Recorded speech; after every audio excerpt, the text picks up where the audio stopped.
السلام عليكم ورحمة الله تعالى وبركاته. عواشر مبروكة. اليوم غادي نحضر معكم الكعك ديال اسفي، كل واحد الطريقة ديالو. دابا ندوزو للمقادير. عندي هنا الدقيق على حسب الخليط، حيت كاين الدقيق اللي تيشرب والدقيق اللي ما يشرب. عندي هنا 2 معالق ديال جلجلان، هرمشتهم شويه باش ما نبغي نقشو ما يخرجش ليا، تقبش ليا. هنا 2 معالق تومه ديال حبه حلاوه، 2 معالق ديال النافع، كلهم هرمشتهم شويه، دوزتهم في مونينيكس. ما غاديش نخليهم صحاح، غادي يجيو ليا يخرجوا لي من العجينه. عندي هنا نص كاس ديال الزهر، حيت كل كيلو فيه ربع كاس ديال الزهر، وكل كيلو فيه معلقه ديال من النافع ومن جلجلان ومن حبه حلاوه، وكل كيلو فيه 2 خمارات ديال الفاني و2 خمارات ديال وكل كيلو فيه عبار مقياس سنيده تكون رقيقه شويه. كل كيلو فيه 2 كيسان ديال سنيده، وكل كيلو ديال فيه ديال الدقيق فيه 2 كيسان ديال الماء. دابا غادي و2 كيسان ديال الزيت. الكاس باش غادي نعبر الزيت بلا ما نكثر عليا انا الشقه. غادي نجيب واحد القصعه،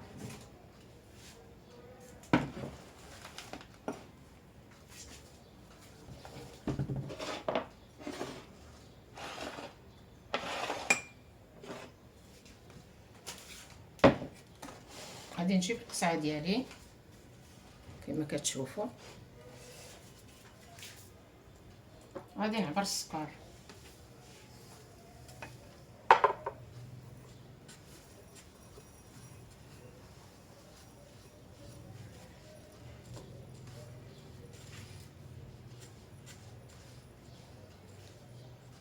دابا انا غادي ندير 2 كيلو ديال الكعك، ندير 4 كيسان ديال السكر، واللي بغى ينقص الحلاوه ينقصها، اللي بغى يدير 3 الكيسان يديروا.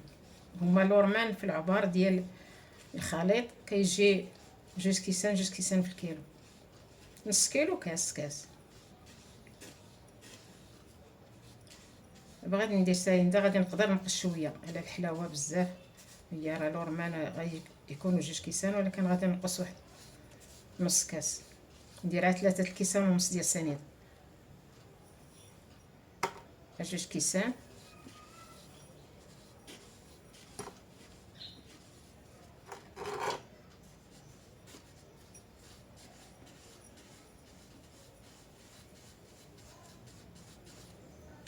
ثلاثة الكيسان. غادي نزيد واحد شويه،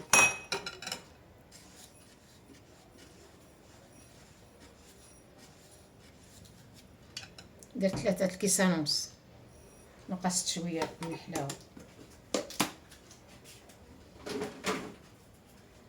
وغادي ندير 4 الكيسان ديال الماء من الروبيني.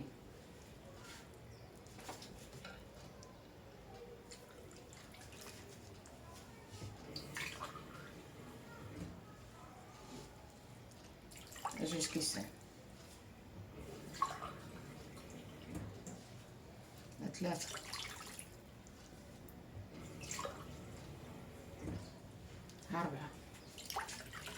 4 الكيسان ديال الماء. غادي نضيف لهم حبة حلاوة مع جلجلان والنافع،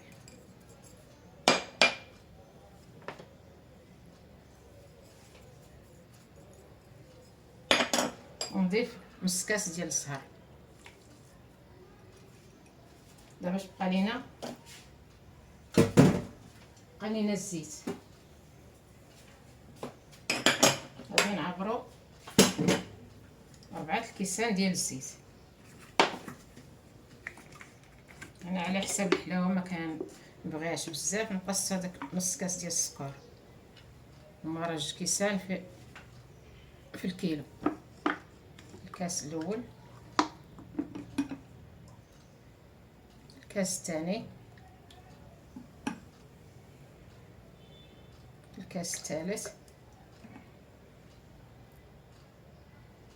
الكاس الرابع. ضبطوا المقادير باش يجيكم الكعك ديالكم ينجح معكم.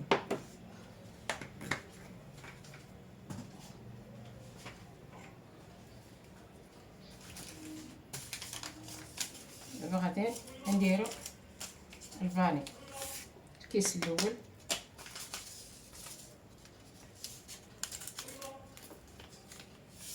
الكيس الثاني،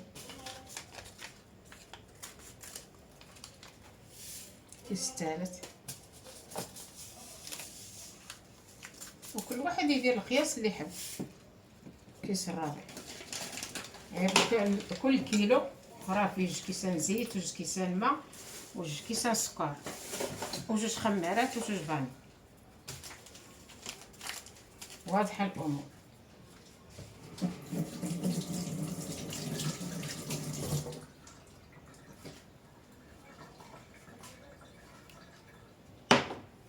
غادي نبقى نخلط حتى السنيده تذوب، خدمها مزيان حتى تذوب سنيده. انا علاش طحنت هاد المنسمات باش ما تقبش هي العجينه، ملي ندير دوك الحريبلات يبقاو ملسين كاينين دايزين في الماكينه.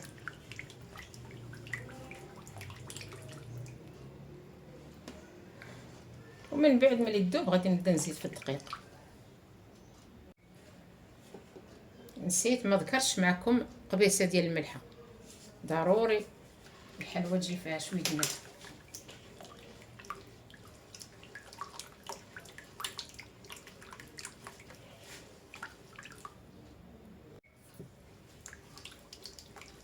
ملي دابت السنيده غادي نبداو نزيدو في الدقيق شويه بشويه، ما نديروش دفعه واحده باش ما يغلبش علينا الخليط.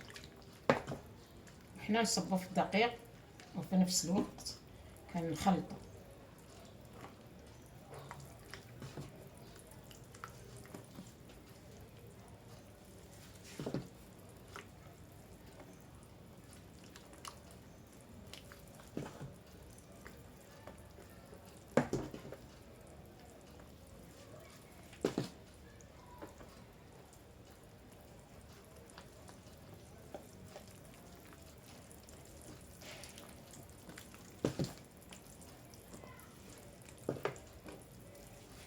وحنا نخلطو حتى نحصلو على قوام.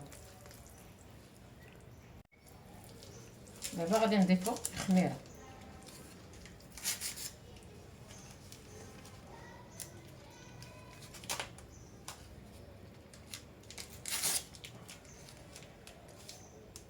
كما قلت لكم راه كل كيلو فيه 2 باكيات ديال الخميره.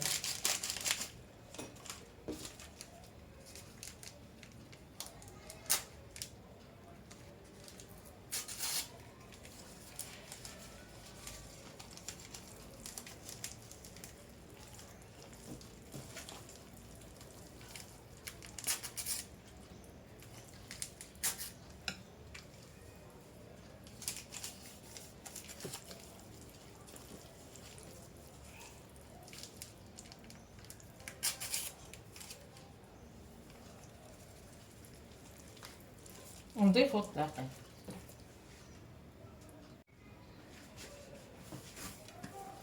جمعنا القوام ديالنا، حصلنا عليه عجين متماسك شويه ولكن رطب، ماشي قاصح، غير شاد في راسو شويه. هانتوما كتشوفوا معايا كيمشي.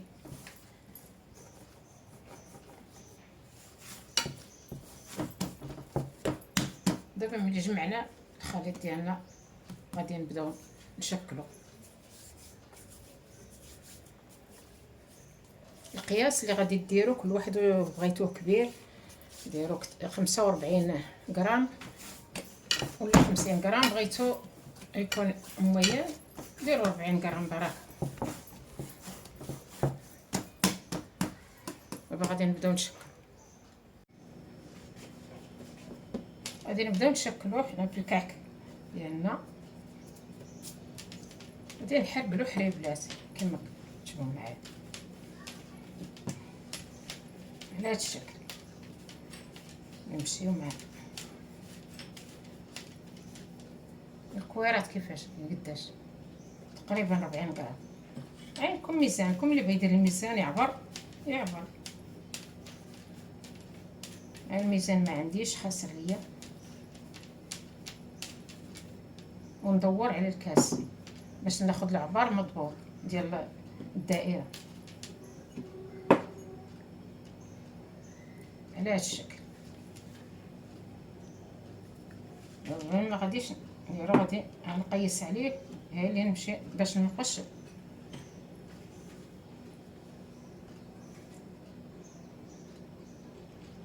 اللي عنده بحال كل نقاش يكون كبير، السنينات ديالو يكونوا طوال شويه على هذا الشكل هذا.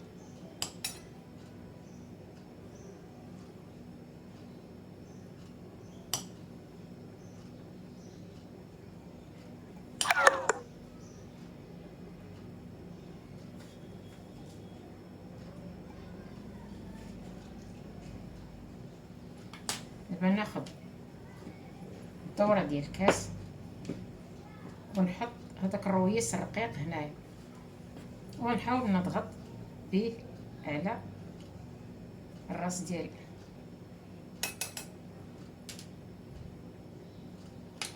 باش يعطينا الشكل بحال الحنيش على هذا الشكل هذا. نبغى ندير معكم وحده اخرى، نشكل معكم وحده اخرى.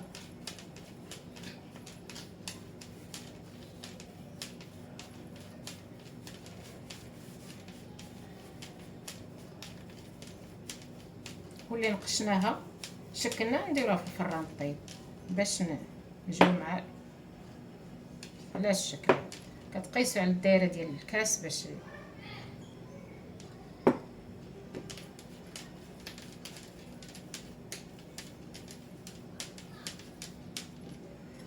نستعينوا بواحد شويه ديال الدقيق باش ما الكعك ديالنا ما يلصقش.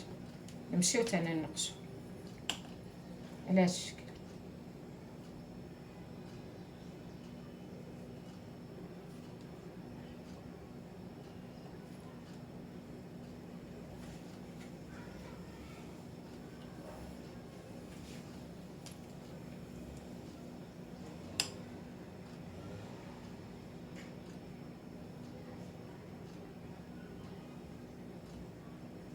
نمشيو مع بالنقاش حتى للراس، نعاودو نردوها للكاس باش تجي الدائره،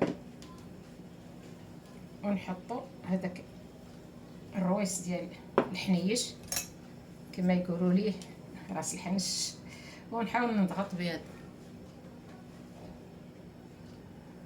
باش تعطينا العوانه ديال الحنيش على الشكل هذا. ونمشيو على الطريقه حتى نكملوا الكعك اللي عندنا.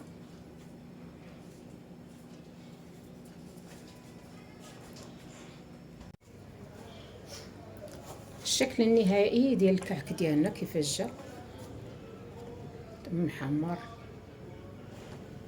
ومقرمش، والريحه ديالو رائعه، كميه تبارك الله كثيره. نتمنى تجربوه غير بيليد، ماشي بالماكينه، درتو غير بيدي، كعك بلدي بليد، طريقه بلديه. نتمنى تجربوه وخذوا المقادير مضبوطه، داكشي اللي عطيتكم في الفيديو طبقوه باش يجيكم الفقاس هو هذاك، يجيكم الكعك هو هذاك. نتمنى تعجبكم الطريقه ديالي. نتلاقاو ان شاء الله في فيديو اخر باذن الله تعالى، ومع السلامه وعشر مبروكه.